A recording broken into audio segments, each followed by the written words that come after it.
Hi, and welcome to Relationship Talk with Laura. Today, I interview Erin Chambers, a Hollywood actress.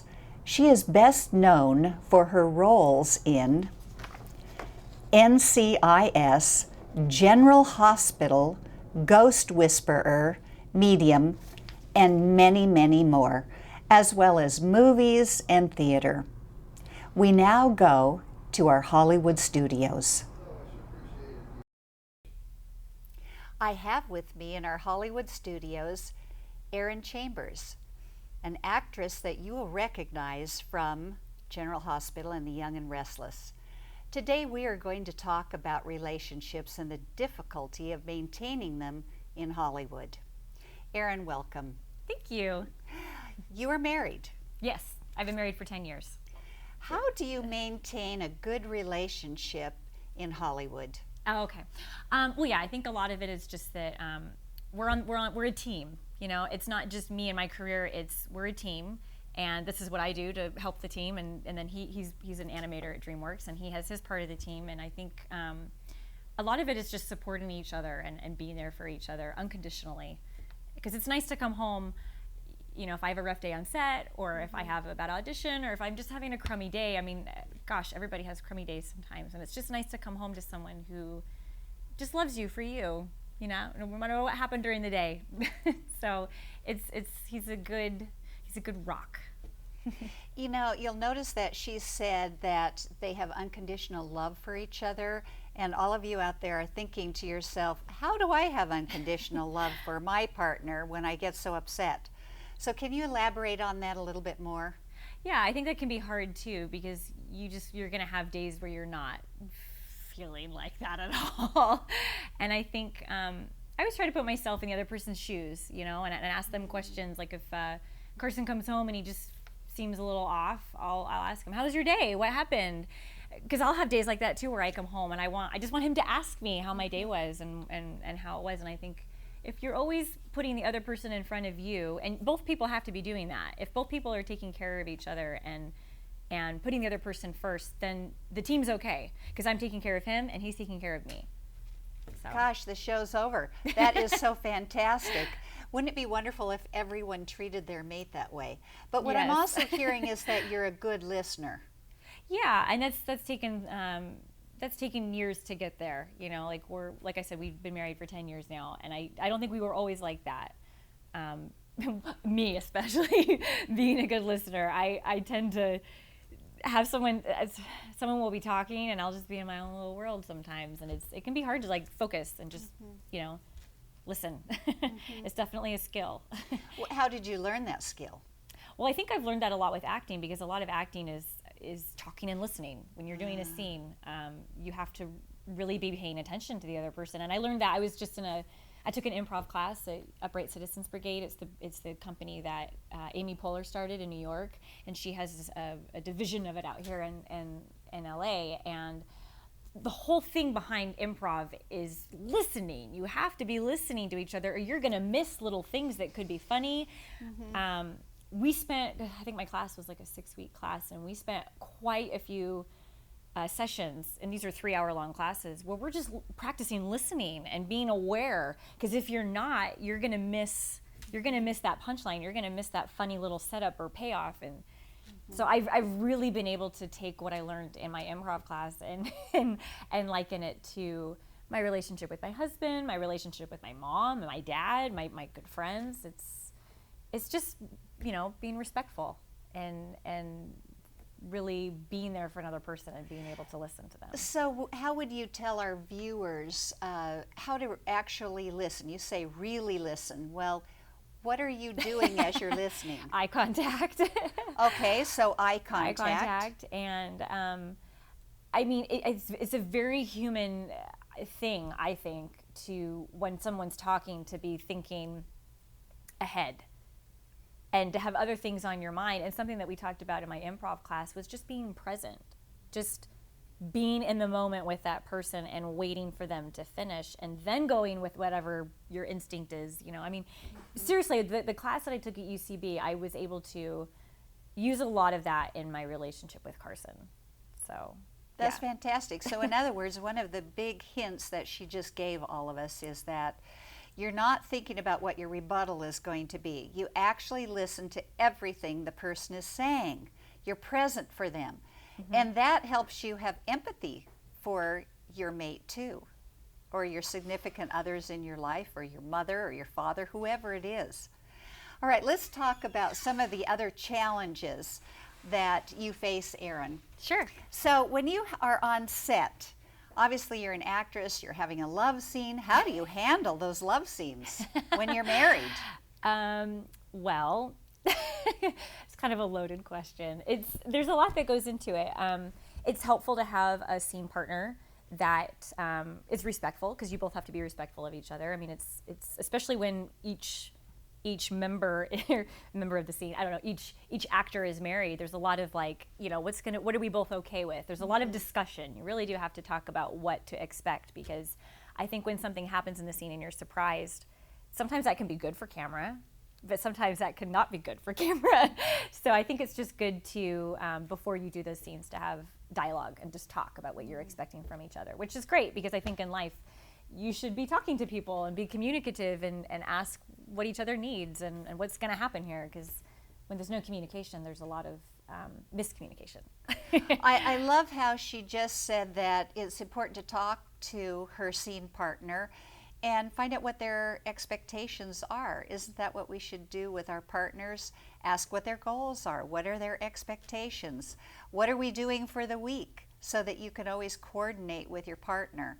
So it sounds like to me that when you have that pre-communication, you're able to fulfill each other's expectations. Definitely. And that way you're both on the same page, and I mean, as an actor, it's nice to have a framework, to have an idea of what you're doing. You don't want to map out the whole thing, because then there's no chance for discovery and excitement and the spontaneity behind it, because that's what makes acting so fun. It's not knowing what's going to happen next. But you do have to have a pathway or a map or just an idea of what's going to happen, so that you're not completely, a fish out of water, I guess. I don't know. Right. And that makes sense for life. We need to have a map for life.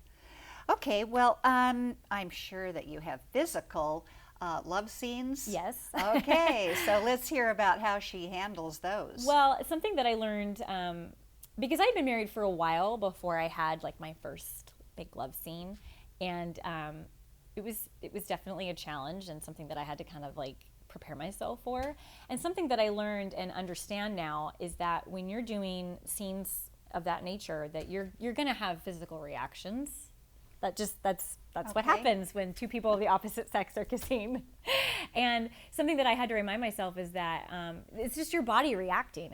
It's not, because I think a lot of actors, I haven't seen this personally, but you read in magazines and you hear stories about people having affairs or leaving their husbands or wives and having these on-set romances. And it makes sense to me why it happens, because you're being intimate with another person and you're attracted to that person. It's life. You walk around and you probably see attractive people all day long. And it's something that you have to remind yourself that this isn't, you're not falling in love here. You're not. You're having a physical reaction. So I think that's something to remember when you're doing scenes like that, that you're not falling in love. I personally haven't found that to be that hasn't been my experience with it. So I don't know if that answers your question. Oh, it answers it perfectly. How would you talk to people who maybe they have an unhappy day with their husband or their wife, and then at work, maybe their boss or someone there is nice to them, and they mistake it for falling in love? What would you tell them? Because it sounds very similar to me. Yeah, it could be similar. I think I would just remind them that you've built, however long you've been married, you've built a life with this person, and this is just one day of that life that's you're getting that special attention, or you're having this, I don't know, exciting kiss with this person on set or whatever. You have to remind yourself that it's not real. It's you're getting paid to do this, and it's your job. And I guess I don't know what exactly that would be like for someone in an office setting, but they're getting paid to do the work. Yeah, that's just part of your job, and you have flirtatious moments, sure. And you have days where you're feeling, I don't know, your husband isn't paying you any attention, and then someone does, and it's flattering. It's always flattering, I think, when a woman I mean, I'm talking for the general population of women, but I always get flattered. It's very flattering to be flirted with. Of course. It's nice. It's nice to feel like someone other than my husband finds me attractive. Yes. But you have to remember, I'm married to Carson, and we've been married for 10 years now, and it's flattering. That's just what you have to do with it, is just remind yourself that it's flattering, but that you're married and you're committed to this other person. Oh, I love that. So that's something for you to all remember, is that you're committed to the relationship that you're in, and it's fantasy at work. Just like Erin has a fantasy relationship on the set, it's the same thing at work. Maybe for one moment your boss flirts with you, but it's fantasy. It's a fake world, not the real world. Okay, let's look at morally. How do you deal with this? You're doing love scenes. I think when I started acting as a career, that was something that I had to kind of decide what I was comfortable with and what I wasn't comfortable with. And yeah, it can be hard sometimes, because I feel you can get in situations where you really justify what you're doing, and it can get confusing. And I think for me, I just kind of had to set some boundaries on what I would not do. And everything outside of that little gray area, I determine when I'm on set, and it comes down to script and my character and what I feel like serves the purpose of the story. How do you deal with the moral ramifications of your love scenes? Yes. Okay. So I think early on in my career, when I first started acting, I had to make lines in the sand, I guess, where I really decided this is what I'm comfortable with and this is what I'm not comfortable with. But there is an area that's kind of gray, and for me, that's always determined on the story. Like what's going to serve the purpose of the story? What's my character? What's her point of view? Is this really necessary to the story? I guess is what I'm trying to say. So, but yeah, there are certain things that I feel like I'm not comfortable doing, and that's nudity. I don't have any plans to be naked on screen. And it sounds like you do fine in your career by setting the line in the sand and telling the producers and directors and your agent that you don't do nude scenes. No, yeah, I don't. And there's a lot of actresses that are totally fine with it, and then there are a lot that aren't. And I think generally I've had support, I guess, for how I feel and where I come from. Like I haven't had too many experiences where I really felt like I wasn't being heard and people didn't understand where I was coming from. But for the most part, it's been a good experience to be able just to say, not comfortable with that, or this is what I'm going to do instead. So basically, you're congruent with what your moral beliefs are. Yeah, I think if I can, at the end of the day, still look at myself in the mirror and feel like I'm being true to myself, then I'm fine. Yeah. And that's something I know inside of me. I'm sure there's going to be a lot of people that watch me in my career and will make judging comments, and I have to let that roll off my back, because I'm the one who lives with myself at the end of the day. And I think if I feel good about myself and I feel like I've made good choices and good decisions, then that's all that really matters. Yeah, I really appreciate that, because that applies to each and every one of us, that it's important that we live our lives congruent with what our personal moral standards are. And so whether you're an actress like Erin, or whether you're working at a restaurant, it doesn't matter. You have to be congruent with what your standards are. And if not, you set the boundaries, just like Erin. Erin is a great example of setting boundaries of what she's not willing to do, which is not doing nude scenes. Okay, so let's talk more about like traveling. If you travel, how do you handle that if you're gone and on a movie set for 6 weeks and you leave your husband? Skype. We do a lot of Skyping, and it's fun because I think a lot of people think of Skype and you have to sit down and like have this heartfelt conversation, which we have from time to time, but it's also just been nice to have it on and be doing things around the hotel room, and he's cooking a meal. I mean, it feels like we're kind of together, even though we're not, and we're just sharing that time together of just talking and just, I don't know, sharing that space, that internet space. That's great. And just communication, just talking and texting. And when I was on set for a film, I would send him a lot of pictures so that he could feel like he was, I don't know, not experiencing what I was doing, but just part of it. But being a part of it. Yeah, he felt like he was kind of there. I mean, that hasn't always been the case. There was a time where he was able to travel with me, and I think that was a blessing and a curse, because it was really great to have him there. We were in a different country, and it was a really intense shoot. We were doing like 15-hour days. So it's nice to have him there, but it's also, I had never really worked with Carson. And so all of a sudden we were working together on set, and that can be hard sometimes, I think, to be doing work together. There were times where I felt like, oh, this is the best thing ever. I'm so glad he's here. And then there were other times where I'm like, I just need my space. So, which I think, I don't know, a lot of people can relate to. Sometimes you just need your me time. That's very true. Yeah, true. So, okay, you're a beautiful woman. So I have to ask you this question. Okay. How do you handle not having affairs? I'm sure there are many men that have come on to you. I've been, yeah, I mean, I've had flirtatious experiences with other men, and it really hasn't. Sorry. That's okay. It's just such a bold question. How do you not have affairs? It is, right. It has like such a but word they're all behind wondering, it. aren't you? Well, I have not had an affair. Good. And I Good feel for like her. Carson and I have a great marriage, and like a lot of marriages, you have ups and downs. You have, you know, months or years where you're having a harder time, and then you have times where things are just amazing and you're blissfully in love. And I think I always just go back to the fact that I'm committed to him. I love him, and I picked him, and if I have a day where I'm, like I said it earlier, where I'm having a hard time, I don't know, where I feel attracted to someone, and because I think that's really normal to look at an attractive guy and say, hey, he's cute. No, he's paying me attention. To remind myself that I'm happily married. I am happily married, and I love my hubby. So I just love that tip. And so some of you out there might be thinking of having an affair right now, but let's be realistic and remind yourself of the commitment. Erin has used that word several times in our interview, and I just love it. That, remember, you are committed to your relationships. That's really beautiful. Okay, so have you been harassed before and had to set boundaries? And can you give us a story about that would help our viewers? Yeah, well, there was the time, I used to be on General Hospital. I was on that show for a year, and soap opera fans are the best fans. They really love their soap operas, and they really love their characters. And so it was really exciting to kind of step into that world and experience those fans, because they really do love the show, and you need that in a show. You need to feel like you have support. And usually, this is something I'm learning as I go on in my career, and it's something I think I have a hard time figuring out still.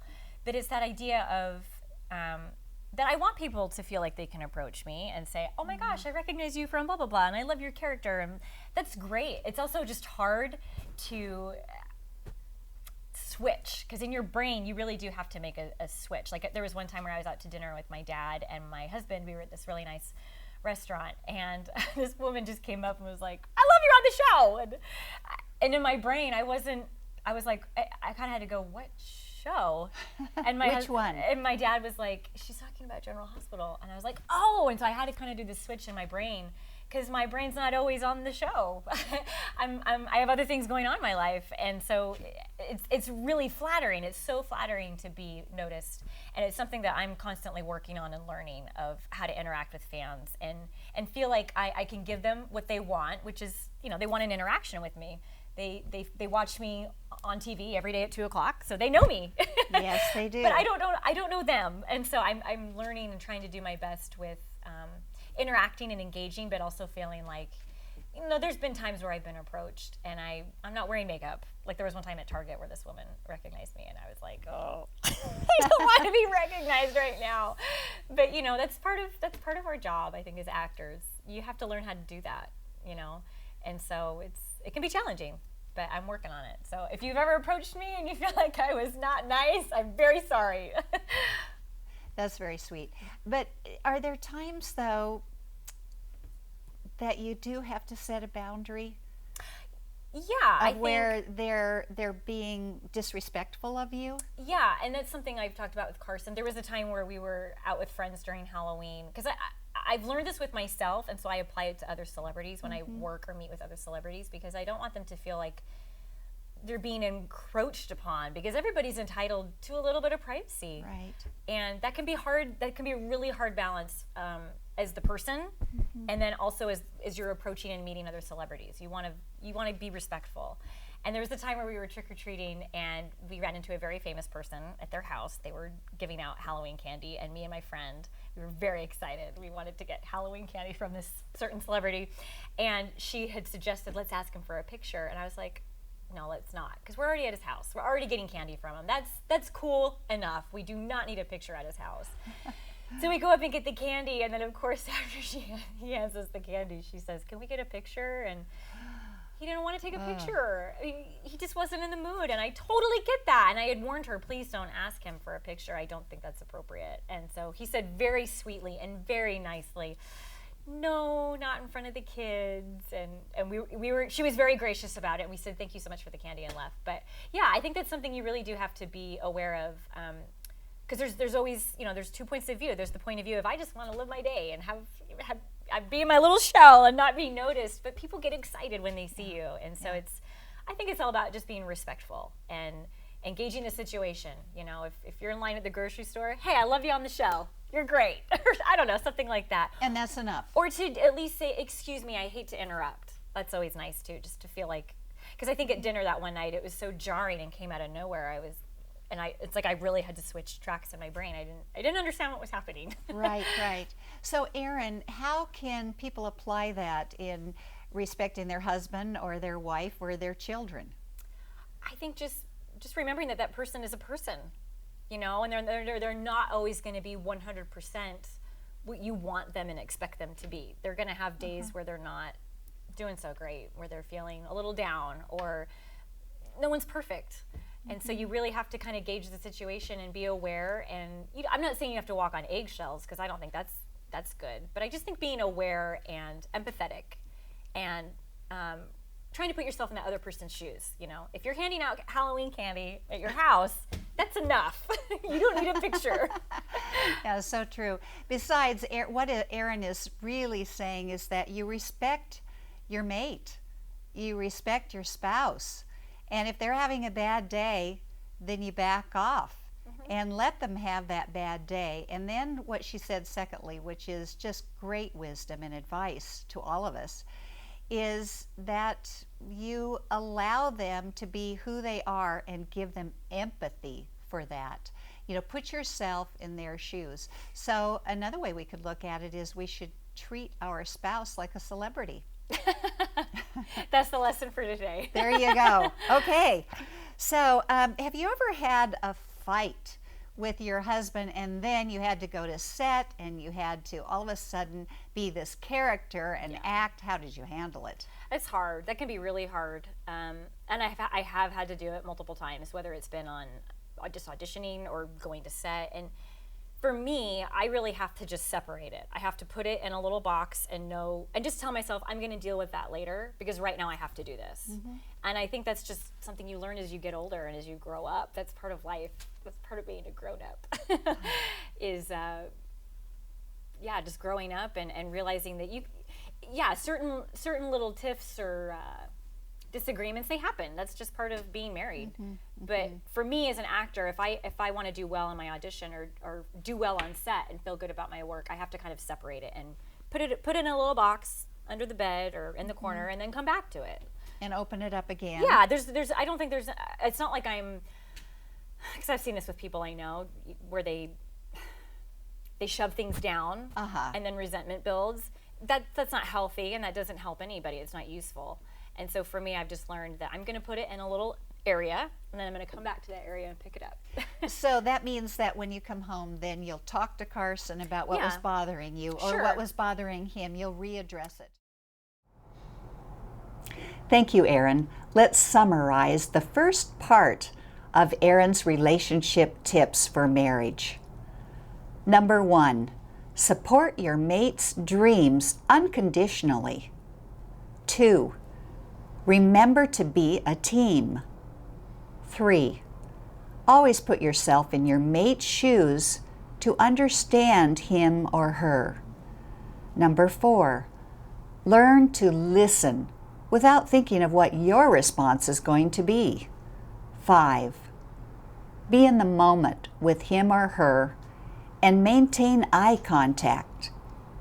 6, include your mate in your work. When you're out of town, Skype daily and share experiences.